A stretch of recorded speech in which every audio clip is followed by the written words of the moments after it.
संक्षिप्त महाभारत के द्रोण पर्व में अर्जुन के वध के लिए संक्षिप्तक वीरों की प्रतिज्ञा और अर्जुन का उनके साथ युद्ध, द्रोणाचार्य की रक्षा के लिए कौरव और पांडव वीरों का द्वंद्व युद्ध।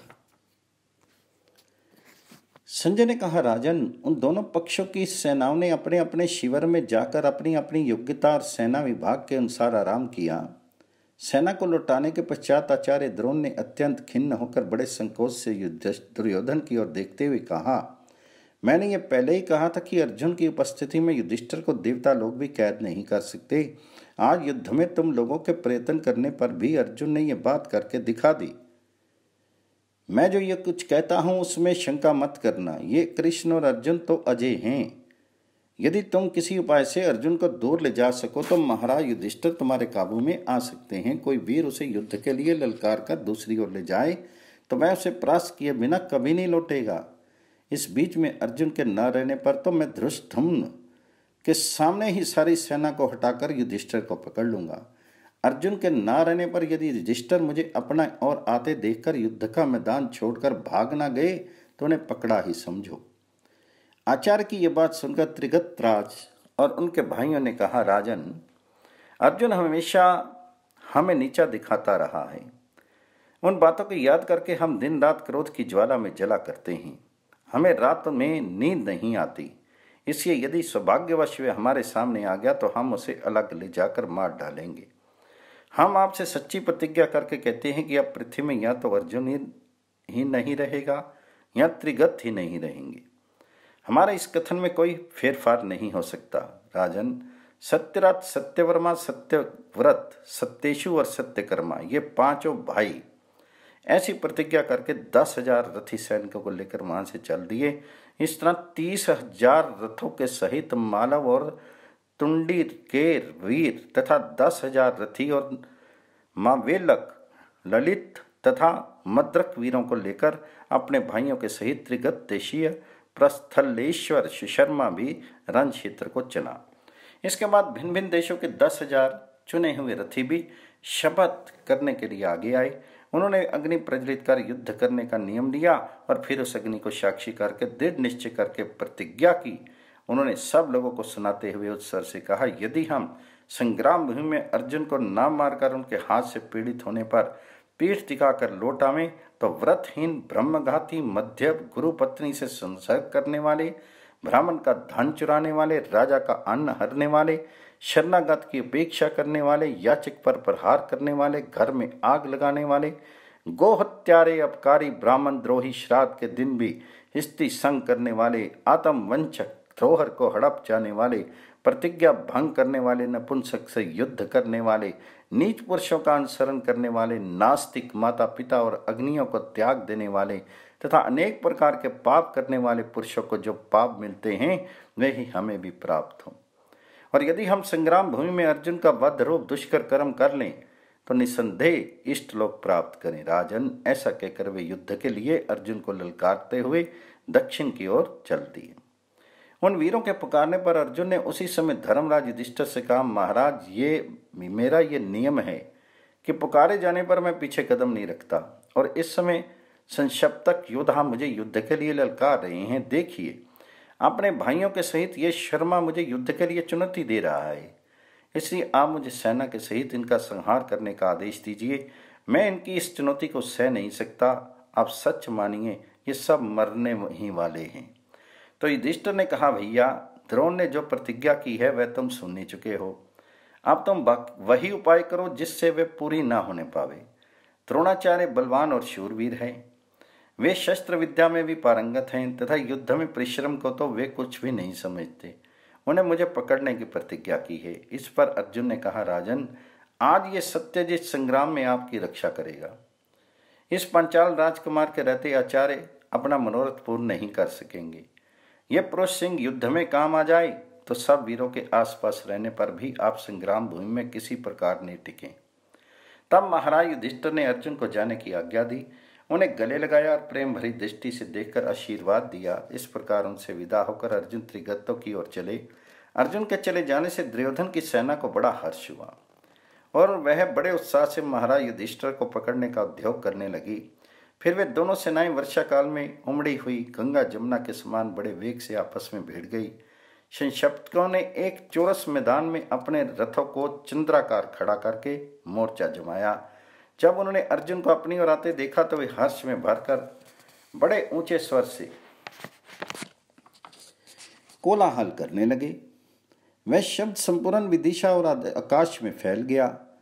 उन्हें अत्यंत आनंदित देखकर अर्जुन ने कुछ मुस्कुराकर श्री कृष्ण से कहा, देवकी नंदन, आज इन मरणासन त्रिगत बंधुओं को तो देखिए, ये रोने के समय खुशी मनाने चले हैं। श्री कृष्ण से इतना कहकर महाबाहु अर्जुन त्रिगत्तों के व्यूहबद्ध सेना के समीप पहुंचे। वहां पहुंचकर उन्होंने अपना देवदत्त शंख बजाकर उनके गंभीर शब्द से सारी दिशाओं को गुंजा दिया। उस शब्द से भयभीत होकर संक्षिप्तकों की सेना पत्थर की तरह निश्चेष्ट हो गई। उनके घोड़ों की आंखें फट गई, कान और केश खड़े हो गए, पैर सुन्न हो गए तथा वे बहुत सा खून उगलने और मूत्र त्यागने लगे। थोड़ी देर में उन्हें चेत हुआ तो उन्होंने सेना को संभालकर एक साथी अर्जुन पर बहुत से बाण छोड़े, किंतु अर्जुन ने उनके 10-5 बाणों से ही उन हजारों बाणों को बीच ही में काट डाला। फिर उन्हें अर्जुन पर 10-10 बाण छोड़े और अर्जुन ने उनमें से प्रत्येक को 3-3 बाणों से घायल किया। इसके पश्चात उन्हें अर्जुन को 5-5 बाणों से बींधा और पराक्रमी अर्जुन ने उन्हें 2-2 बाणों से बींध कर जवाब दिया। अब सुबाहु ने 30 बाणों से अर्जुन के मुकुट पर वार किया। इस पर अर्जुन ने एक बाण से सुबाहु के दस्ताने को काट दिया और फिर बाणों की वर्षा करके उसे मानो बिल्कुल ढक दिया। तब सुशर्मा, सूरज, सुधर्मा, सुधन्मा और सुबाहु ने उन पर 10-10 बाणों से चोट की। उन बाणों को अर्जुन ने अलग अलग काट डाला तथा इनकी ध्वजाओं को भी काट कर गिरा दिया। फिर उन्हें सुधन्वा के धनुष को काटकर उनके घोड़ों को भी मार गिराया और उनका शीर्ष त्राण सुशोभित सिर भी काटकर धड़ से अलग कर दिया। वीर सुधन्वा के मारे जाने से उनके सब अनुयायी डर कर भाग गए और अत्यंत भयभीत होकर दुर्योधन की सेना की ओर भागने लगे। अर्जुन अपने पहने बाणों से त्रिगर्तों को नष्ट कर रहे थे, इसलिए वे मृगों की तरह डरकर जहां के तहां अचेत हो जाते थे। तब त्रिगत राज ने क्रोध में भरकर अपने महारथियों से कहा, शूरवीरों, बस भागना बंद करो, डरो मत। तुमने सारी सेना के सामने कठोर प्रतिज्ञा की है, अब भला दुर्योधन की सेना के पास जाकर इसी मुख से क्या कहोगे? संग्राम में ऐसी करतूत करने पर भला संसार में तुम्हारी हंसी क्यों नहीं होगी? इसलिए लौटो, हम सब मिलकर अपनी शक्ति के अनुसार पराक्रम करें। राजा के ऐसा कहने पर वे वीर परस्पर हर्ष प्रकट करते हुए शंख ध्वनि और कोलाहल करने लगे। फिर वे संक्षिप्तक और नारायण सिंह को मरने पर भी पीछे न हटने का निश्चय करके मैदान में आ गए। संक्षिप्तकों को फिर लुटा हुआ देखकर अर्जुन ने भगवान श्री कृष्ण से कहा, ऋषिकेश, घोड़ों को फिर संक्षिप्तकों की ओर ले चलिए। मालूम होता है वे शीर में प्राण रहते युद्ध का मैदान नहीं छोड़ेंगे। आज आप मेरा अस्त्रबल और धनुष तथा भुजाओं का पराक्रम देखिए। भगवान शंकर जैसे प्राणियों का संहार करते हैं, उसी प्रकार आज मैं इन्हें धाराशायी कर दूंगा।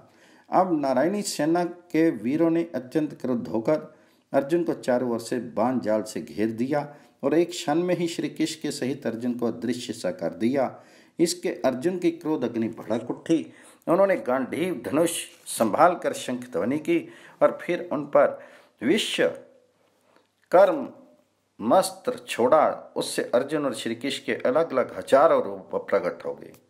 अपने प्रतिद्वंदियों के उन अनेकों रूपों को देखकर नारायणी सेना के वीर बड़े चक्कर में पड़ गए और एक दूसरे को अर्जुन समझकर वह अर्जुन है, ये कृष्ण है, ऐसा कहकर आपस में ही मार धाड़ करने लगे।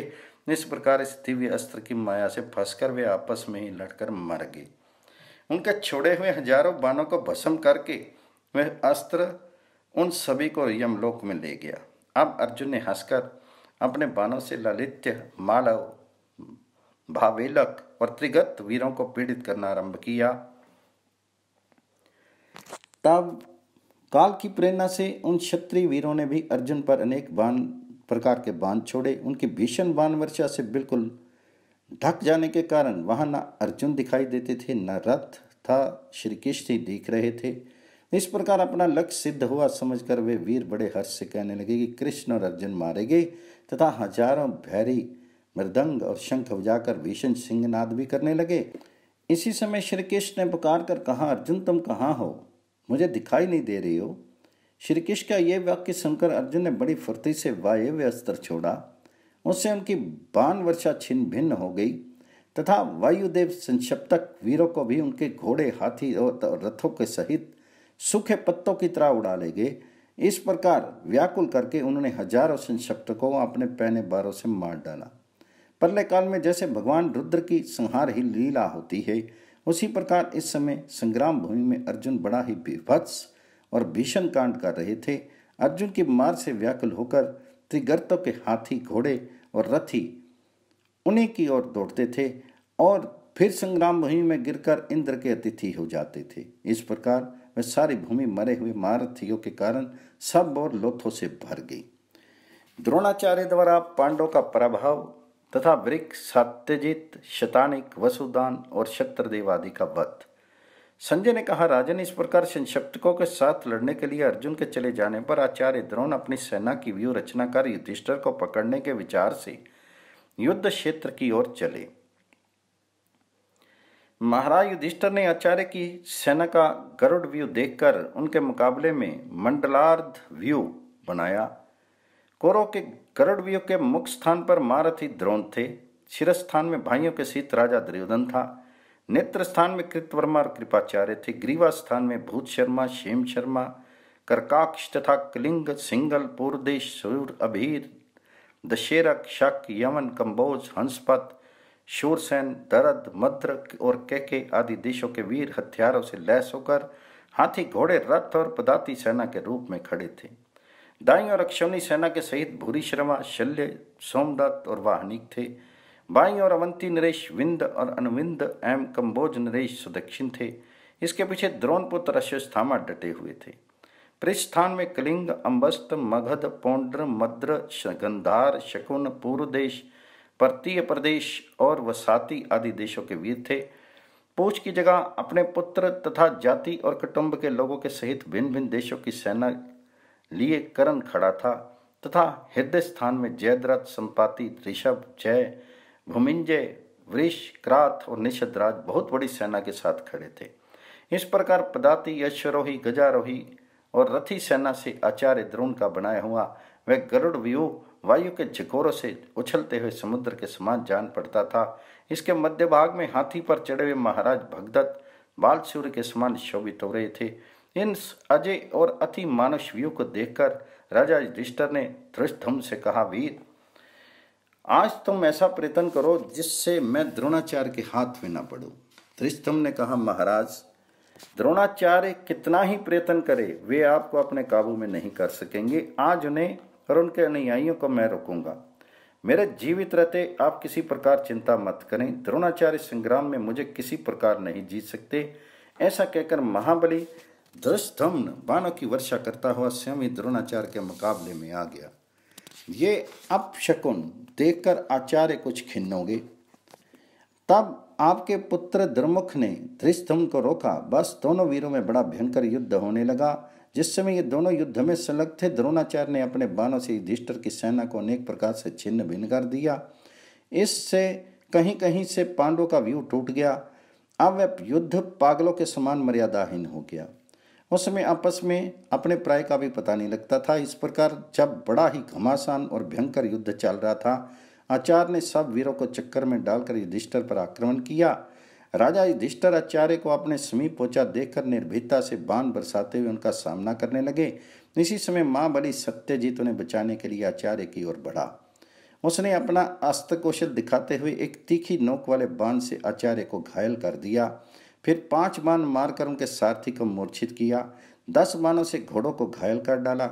10-10 बाणों से दोनों पार्श्व रक्षकों को भीन दिया और अंत में उनकी ध्वजा भी काट डाली। तब द्रोण ने 10 मर्मभेदी बाणों से सत्यजीत को घायल करके उनके धनुष बाण भी काट डाले।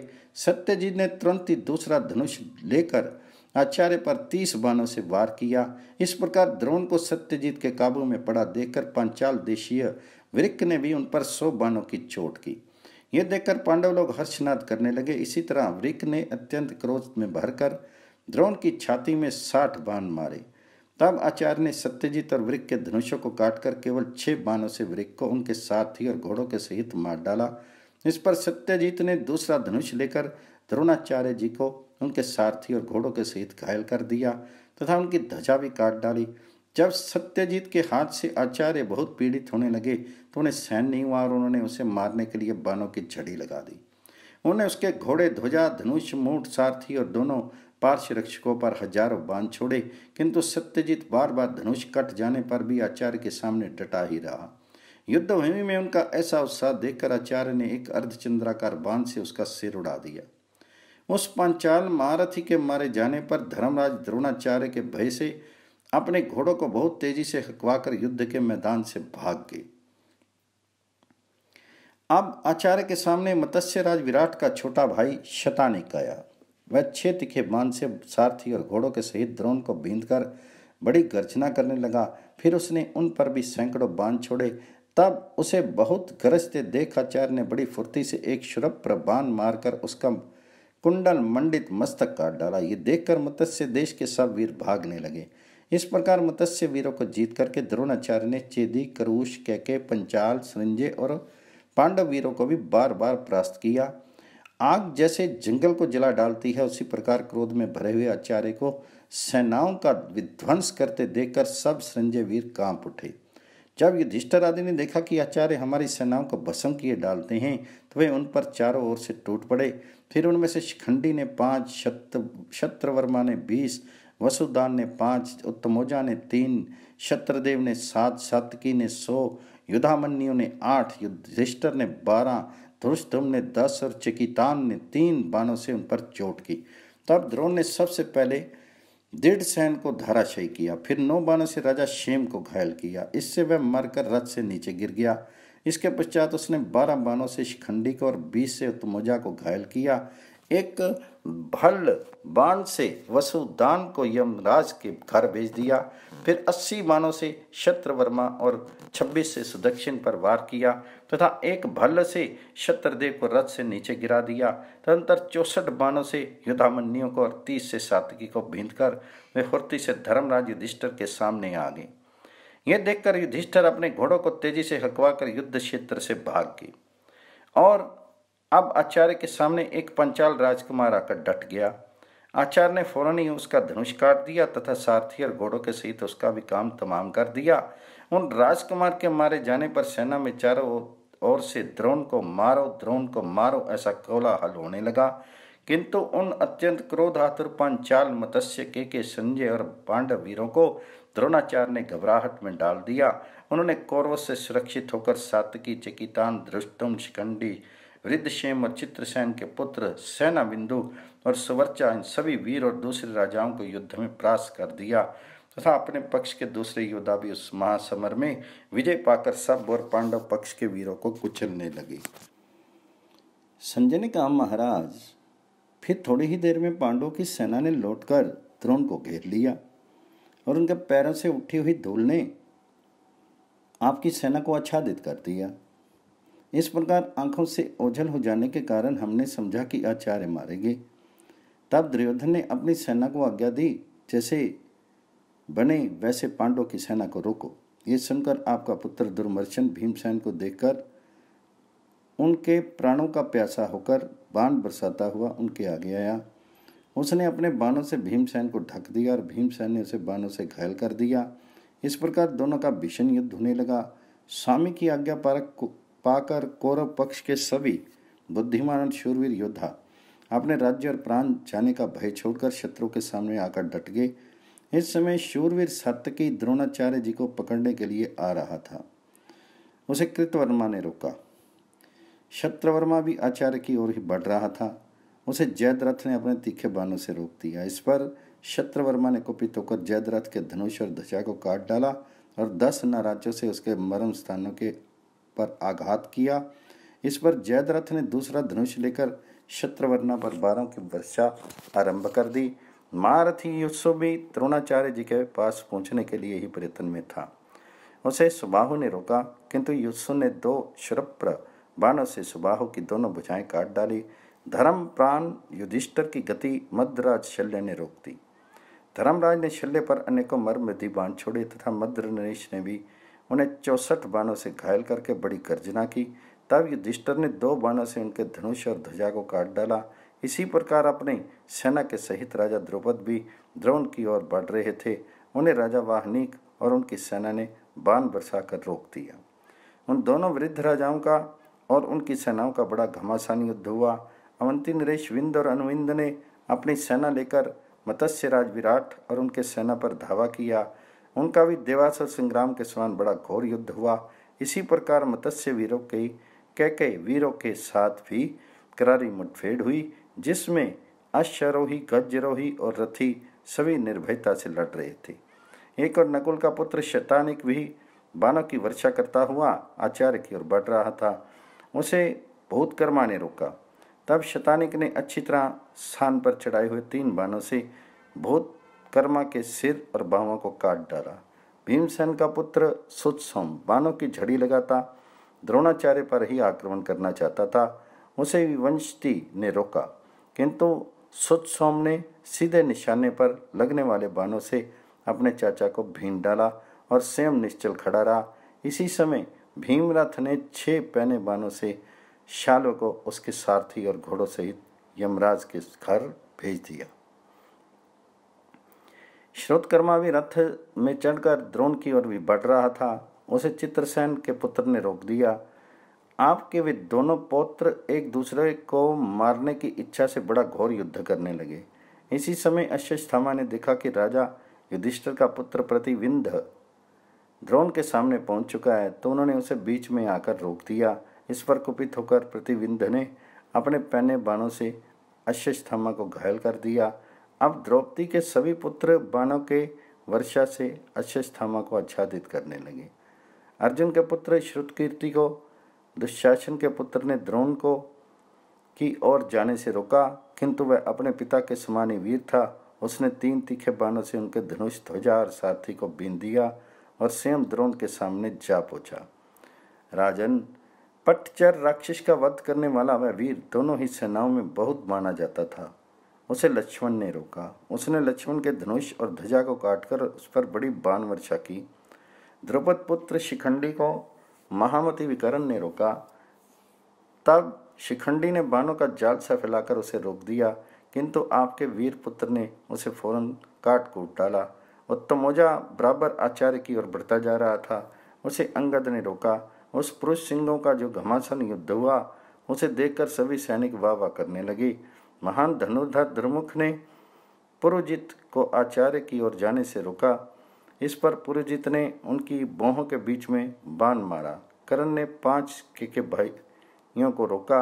उन्होंने बड़े क्रोध में भरकर कर्ण पर बाण बरसाने आरंभ कर दिए। कर्ण ने भी उन्हें कई बार अपने बाण जाल से बिल्कुल आच्छादित कर दिया। इस प्रकार कर्ण और कैकेदेशीय 5 राजकुमार आपस की बाण वर्षा से छिप जाने के कारण अपने घोड़ों, सारथी, ध्वजा और रथों के सहित दिखने भी बंद हो गए। आपके 3 पुत्र दुर्जय, विजय और जय ने नील, काश्यप और जयसेन को बढ़ने से रोका। इसी प्रकार क्षेम, धूर्ति और बृहत इन दोनों भाइयों ने द्रोण की ओर बढ़ते हुए सात्विकी को अपने तीखे तीरों से घायल कर दिया। उन दोनों के साथ सात्विकी का बड़ा अद्भुत संग्राम हुआ। राजा अम्बस्ट अकेला ही आचार्य से युद्ध करना चाहता था। उसे चेदीराज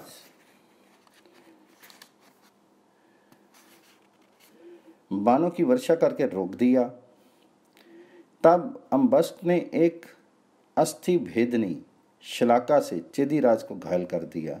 वृष्णिवंशीय वृद्धक्षेम का पुत्र बड़े क्रोध में भरकर जा रहा था। उसे आचार्य कृप ने अपने छोटे छोटे बाणों से रोक दिया। ये दोनों ही वीर अनेक प्रकार का युद्ध करने में कुशल थे। उस समय जिन लोगों ने इनके हाथ देखे वे ऐसे तन्मय हो गए कि उन्हें और किसी बात का होश ही नहीं रहा।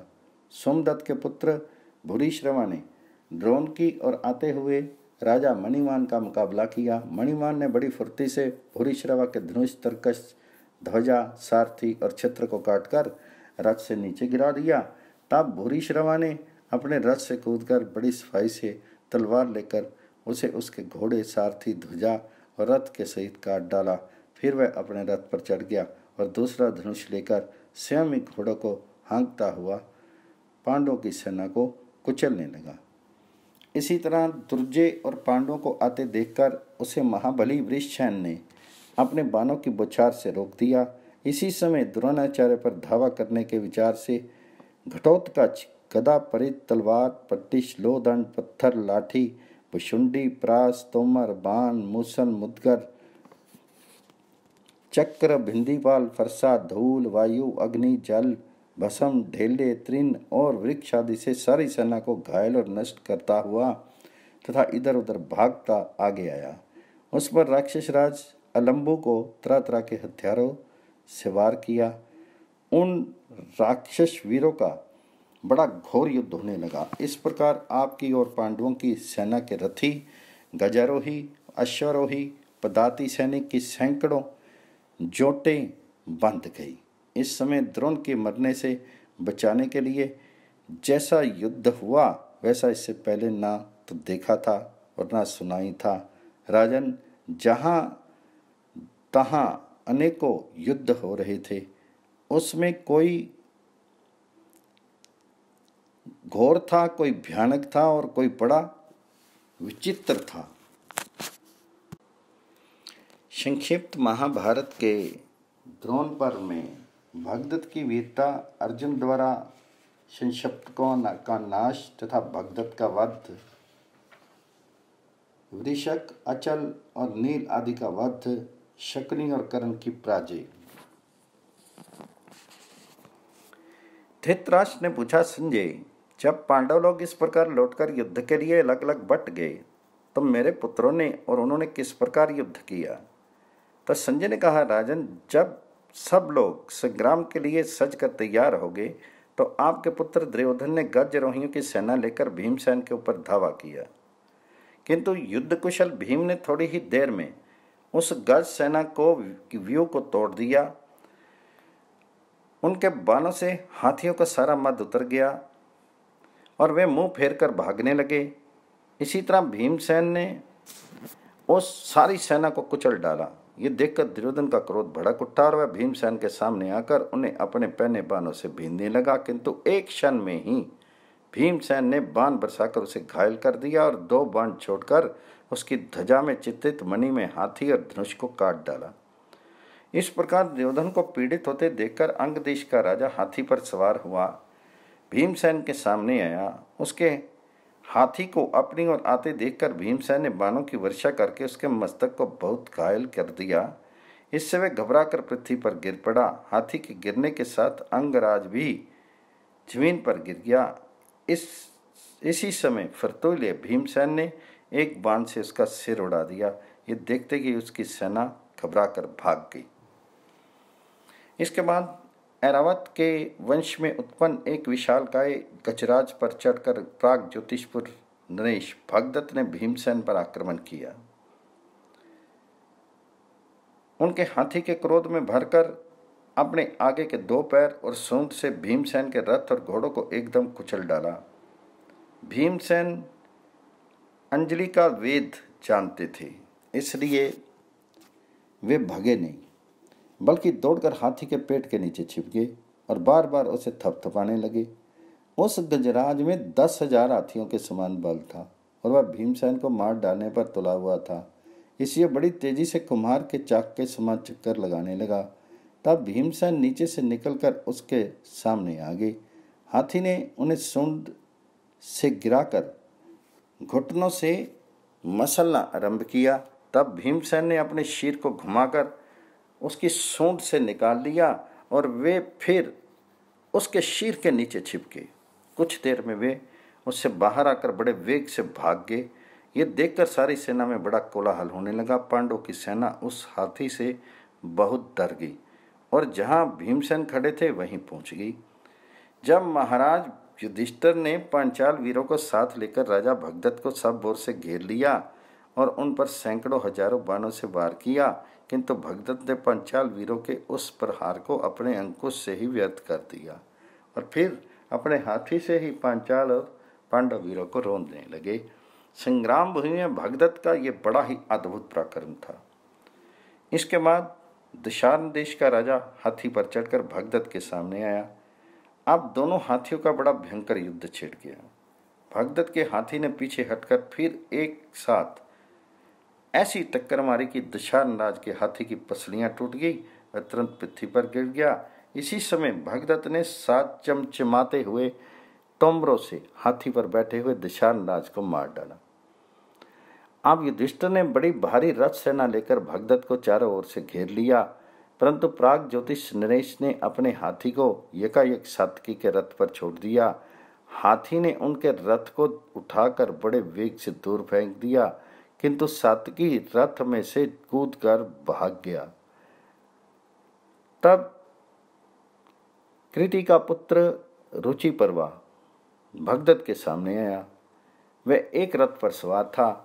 उसने काल के समान बाणों की वर्षा करनी आरंभ कर दी, किंतु भगदत्त ने एक ही बाण से उसे यमराज के घर भेज दिया। वीर रुचिपर्वा के मारे जाने पर अभिमन्यु, द्रौपदी के पुत्र चिकितान, धृष्टकेतु और युयुत्सु आदि योद्धा भगदत्त के हाथी को तंग करने लगे। उसका काम तमाम करने के लिए उन्होंने उस पर बाणों की वर्षा आरंभ कर दी, किंतु जब महावत ने उसे एड़ी, अंकुश और अंगूठे से गुदगुदा कर बढ़ाया तो वह सूंड फैलाकर तथा कान और नेत्रों को स्थिर करके शत्रु की ओर चला। उसने युत्सु के घोड़ों को पैर से दबाकर उसके सारथी को मार डाला। तब युत्सु तुरंत ही रथ से कूदकर भाग गया। अब अभिमन्यु ने 12, युयुत्सु ने 10 तथा द्रौपदी के 5 पुत्रों और धृष्टकेतु ने 3-3 बाण मारकर उसे घायल कर दिया। शत्रु की बाण वर्षा से उसे बहुत ही पीड़ा पहुंचाई। महावत ने उसे फिर युक्तिपूर्वक बढ़ाया। इससे कुपित होकर वह शत्रुओं को उठा उठाकर अपने दाएं बाएं फेंकने लगा। इससे सभी वीरों को भय ने दबा दिया। गजारोही, अश्वरोही, रथी और राजा सभी डर कर भागने लगे। उस समय उनके कोलाहल से बड़ा भीषण शब्द होने लगा। वायु बड़े वेग से बह रही थी, इसलिए आकाश और समस्त सैनिक धूल से ढक गए। इस प्रकार भगदत्त के अनेकों प्रकर्म दिखाने पर जब अर्जुन ने आकाश में धूल उठती देखी और हाथी की चिंगाड़ सुनी तो उन्होंने श्री कृष्ण से कहा, मधुसूदन, मालूम होता है प्राग ज्योतिष नरेश भगदत्त आज हाथी पर चढ़कर हमारी सेना पर टूट पड़े हैं। निस्संदेह ये चिंगाड़ उन्हीं के हाथी की है। मेरा तो ऐसा विचार है कि युद्ध में इंद्र से कम नहीं है। इन्हें गजरोहियों में पृथ्वी भर में सबसे श्रेष्ठ कहा जा सकता है। आज ये अकेले ही पांडवों की सारी सेनाओं को नष्ट कर देंगे। हम दोनों के सिवा इसकी गति को रोकने में और कोई समर्थ नहीं है, इसलिए अब जल्दी ही उसकी ओर चलिए। अर्जुन के ऐसा कहने पर भगवान कृष्ण उनके रथ को उसी ओर ले चले जिधर भगदत्त पांडवों की सेना का संहार कर रहे थे। उन्हें जाते देखकर 14,000 संस्तक, 10,000 त्रिगर्त और 4,000 नारायणी सेना के वीर पीछे से पुकारने लगे। तब अर्जुन का हृदय द्विधा में पड़ गया। वे सोचने लगे कि मैं संक्षिप्तकों की ओर से लौटूं या राजा युधिष्ठिर के पास जाऊं। इन दोनों में से कौन काम करना विशेष हितकर होगा। अंत में उनका विचार संक्षिप्तकों का वध करने का पक्ष में ही अधिक स्थिर हुआ। इसलिए वे अकेले ही हजारों वीरों का सफाया करने के विचार से फिर संक्षिप्तकों की ओर लौट पड़े। संक्षिप्तक महारथियों ने एक साथ हजारों बाण अर्जुन पर छोड़े। उनसे बिल्कुल ढक जाने के कारण अर्जुन, कृष्ण तथा उनके घोड़े तथा रथ सभी दिखने बंद हो गए। तब अर्जुन ने बात की बात में उन्हें ब्रह्मास्त्र से नष्ट कर दिया। फिर उसके बाणों से संग्राम भूमि में अनेकों ध्वजाएं, घोड़े, सारथी, हाथी और महावत कटकट कर गिर गए। अनेकों वीरों की भुजाएं, जिनमें रिष्टि, प्रास, तलवार, भगनथ, मुदगर और फरसे आदि लगे हुए थे, कटकर इधर उधर फैल गई तथा उनके सिर जहां तहां लुढ़कने लगे। अर्जुन का ये अद्भुत प्रकरण देखकर श्री कृष्ण को बड़ा आश्चर्य हुआ और वो कहने लगे, पार्थ, आज तुमने जो काम किया है मेरे विचार से वह इंद्र, यम और कुबेर से भी होना कठिन है। मैंने युद्ध में प्रत्यक्ष सैकड़ों हजारों संक्षिप्तक महारथियों को एक साथ गिरते देखा है। इस प्रकार वहां जो संक्षिप्तक वीर मौजूद थे उनमें से अधिकांश को मारकर अर्जुन ने श्री कृष्ण से कहा, अब भगदत्त की ओर चलिए। तब श्री माधव ने बड़ी फुर्ती से घोड़ों को द्रोणाचार्य की सेना की ओर मोड़ दिया। ये देखकर शर्मा ने अपने भाइयों को साथ लेकर उनका पीछा किया। तब अर्जुन ने श्री कृष्ण से पूछा, अच्युत देखिए, इधर तो अपने भाइयों के सहित सुशर्मा मुझे युद्ध के लिए ललकार रहा है और उधर उत्तर दिशा में हमारी सेना का संहार हो रहा है। बताइए इनमें से कौन काम करना हमारे लिए अधिक हितकर होगा। यह सुनकर श्री कृष्ण ने त्रिगतराज शर्मा की ओर रथ मोड़ दिया। अर्जुन ने तुरंत ही 7 बाणों से शर्मा को भींद कर 2 बाणों से उसके धनुष और ध्वजा को काट डाला। फिर 6 बाणों से उनके भाई को सारथी और घोड़ों सहित यमराज के पास भेज दिया। तब शर्मा ने तक कर अर्जुन पर एक लोहे की शक्ति और श्री कृष्ण पर एक तोमर छोड़ा।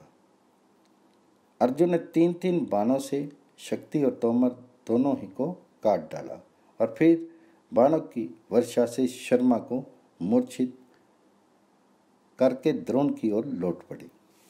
उन्होंने अपनी बाण वर्षा से कौरवों की सेना को छा दिया और फिर वे भगदत्त के सामने आकर डट गए। भगदत्त मेघ के समान श्याम वरण हाथी पर चढ़े हुए थे। उन्होंने अर्जुन पर बाणों की वर्षा करनी आरंभ कर दी, किंतु अर्जुन ने बीच ही में उन सब बाणों को काट डाला। इस पर भगदत्त ने भी अर्जुन के बाणों को रोककर श्री कृष्ण और उनकी बाणों की चोट आरंभ की। तब अर्जुन ने उनके धनुष को काट डाला, अंगरक्षकों को मारकर गिरा दिया और भगदत्त के साथ खेल सा करते हुए युद्ध करने लगे। भगदत्त ने उन पर 14 तोमर छोड़े, किंतु उन्होंने प्रत्येक के 2-2 टुकड़े कर दिए। फिर उन्होंने भगदत्त के हाथी का कवच काट डाला। तब भगदत्त ने श्री कृष्ण पर एक लोहे की शक्ति छोड़ी, किंतु अर्जुन ने उसके 2 टुकड़े कर डाले तथा भगदत्त के छत्र और ध्वजा को काटकर उन्हें 10 बाणों से भीन डाला। इससे भगदत्त को बड़ा विस्मय हुआ। इस प्रकार अर्जुन बाणों से बिंधे हुए, भगदत्त ने भी क्रोध में भरकर उनके मस्तक पर कई बाण मारे। इससे उनका मुकुट कुछ टेढ़ा हो गया। मुकुट को सीधा करते हुए अर्जुन ने भगदत्त से कहा, राजन, अब तुम इस संसार को जी भर के देख लो।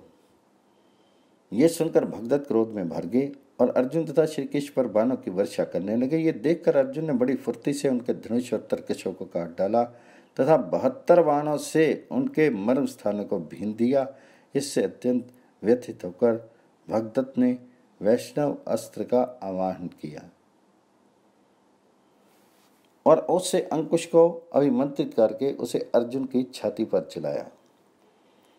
भगदत्त का वह अस्त्र सबका नाश करने वाला था, अतः श्री कृष्ण ने अर्जुन को ओट में करके उसे अपनी ही छाती पर झेल लिया।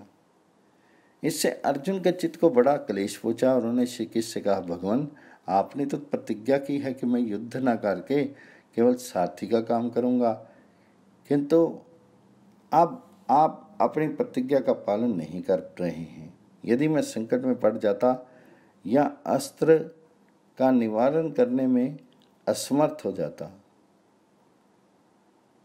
उस समय आपका ऐसा करना उचित होता। आपको तो ये मालूम ही है कि यदि हाथ में धनुष और बाण हो तो मैं देवता, असुर और मनुष्यों सहित संपूर्ण लोगों को जीतने में समर्थ हूँ। यह सुनकर भगवान श्री कृष्ण ने अर्जुन से ये महत्वपूर्ण वचन कहे, कुंती नंदन सुनो, मैं तुम्हें एक गुप्त बात बतलाता हूँ जो पूर्व काल में घटित हो चुकी है। मैं 4 स्वरूप धारण कर सदा संपूर्ण लोगों की रक्षा में तत्पर रहता हूँ। अपने को ही अनेकों रूपों में भक्त करके संसार का हित करता हूँ। नारायण नाम से प्रसिद्ध हूँ। मेरी एक मूर्ति इस भूमंडल पर रहकर तपस्या करती है। दूसरी मूर्ति जगत के शुभ अशुभ कर्मों पर दृष्टि रखती है। तीसरी मनुष्य लोक में आकर नाना प्रकार के कर्म करती है और चौथी वह जो 1000 वर्षों तक जल में शयन करती है। ये मेरा चौथा विग्रह जब 1000 वर्ष के पश्चात शयन से उठता है, उसमें वर पाने योग्य भक्तों तथा ऋषि महर्षियों को उत्तम वरदान देता है। एक बार जबकि वही समय प्राप्त था, पृथ्वी देवी ने जाकर मुझसे ये वरदान मांगा कि मेरा पुत्र नरकासुर देवता तथा असुरों से अवध्य हो और उसके पास वैष्णव अस्त्र रहे। पृथ्वी की याचना सुनकर मैंने उसके पुत्र को अमोघ वैष्णव अस्त्र दिया और उससे कहा, पृथ्वी, ये अमोघ वैष्णव अस्त्र नरकासुर की रक्षा के लिए उसके पास रहेगा। अब इसे कोई नहीं मार सकेगा। पृथ्वी की मनोकामना पूरी हुई और वह ऐसा ही हो कहकर चली गई तथा वह नरकासुर भी दुर्धर्ष होकर शत्रुओं को संताप देने लगा। अर्जुन, वही मेरा वैष्णव अस्त्र नरकासुर से भगदत्त को प्राप्त हुआ था। इंद्र और रुद्र आदि देवताओं सहित संपूर्ण लोकों में कोई भी ऐसा नहीं है जो भी इस अस्त्र से मारा नहीं जा सके। अतः तुम्हारी प्राण रक्षा के लिए ही मैंने इस अस्त्र को चोट स्वयं सह ली और इसे व्यर्थ कर दिया। अब भगदत्त के पास ये दिव्य अस्त्र नहीं रहा, अतः इस महान असुर को तुम मार डालो। महात्मा श्री कृष्ण के ऐसा कहने पर अर्जुन ने सहसा तीक्ष्ण बाणों की वर्षा करके भगदत्त को ढक दिया। उसके हाथी के दोनों कुंभ स्थल के बीच में बाण मारा। वह बाण पूंछ सहित उसके मस्तक में धंस गया। फिर तो राजा भगदत्त के बार बार हाँकने पर भी हाथी आगे नहीं बढ़ सका और आर्त स्वर से चिंगाड़ते हुए उसने प्राण त्याग दिए। तब श्री कृष्ण ने अर्जुन से कहा, पार्थ, ये भगदत्त बहुत बड़ी उम्र का है। इसके सिर के बाल सफेद हो गए हैं। पल के ऊपर न उठने के कारण इसकी आंखें प्राय बंद रहती हैं। इस समय इसने आंखों को खुली रखने के लिए कपड़े की पट्टी से पलकों को लाट में बांध रखा है। भगवान जी के कहने से अर्जुन ने बाण भरकर भगदत्त के सिर की पट्टी काट दी। उसके कटते ही भगदत्त की आंखें बंद हो गई। तत्पश्चात एक अर्धचंद्राकार बाण मारकर अर्जुन ने राजा भगदत्त की छाती छेद दी। उनका हृदय फट गया, प्राण पखेरु उड़ गए और हाथ से धनुष बाण छूटकर गिर पड़े। पहले उनके मस्तक से खिसककर पगड़ी गिरी, फिर वे स्वयं भी पृथ्वी पर गिर गए। इस प्रकार अर्जुन ने उस युद्ध में इंद्र के सखा राजा भगदत्त का वध किया और कौरव पक्ष के अन्य योद्धाओं का भी संहार कर डाला। संजय ने कहा, भगदत्त को मारकर अर्जुन दक्षिण दिशा की ओर घूमे।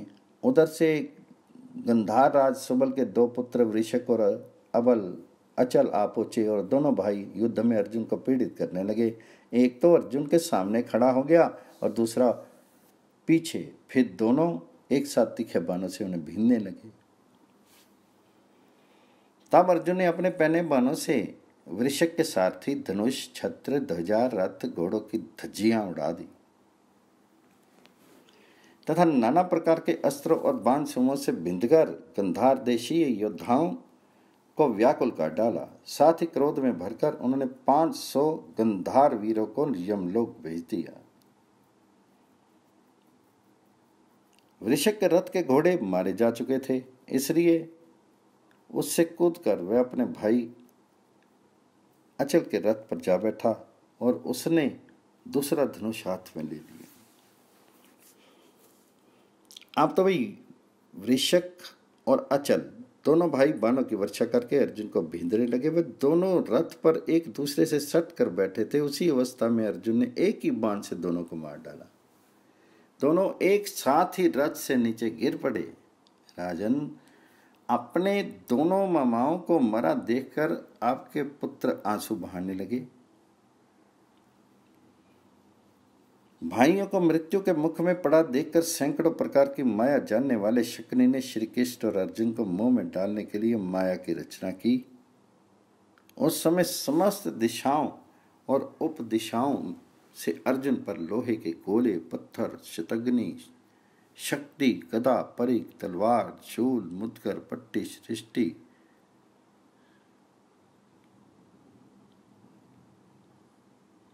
नख, मूसल, फरसा, छुरा, शुरप्र, नालीक, वस्तंत, अस्थि संधि, चक्र, बाण और प्रास आदि अस्त्र शस्त्रों की वर्षा होने लगी।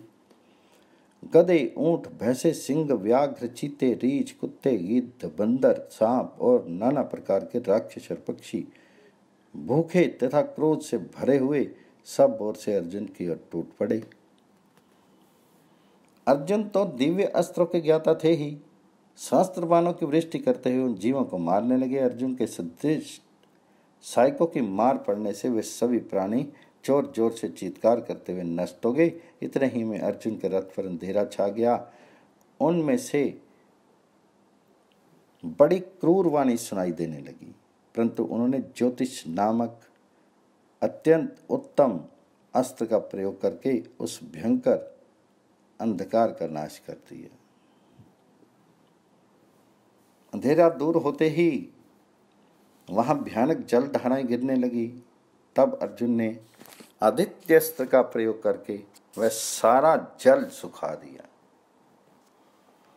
इस प्रकार शकुनि ने अनेकों प्रकार की मायाएं रची, किंतु अर्जुन ने हंसते हंसते अपने अस्त्र बल से उन सब का नाश कर दिया।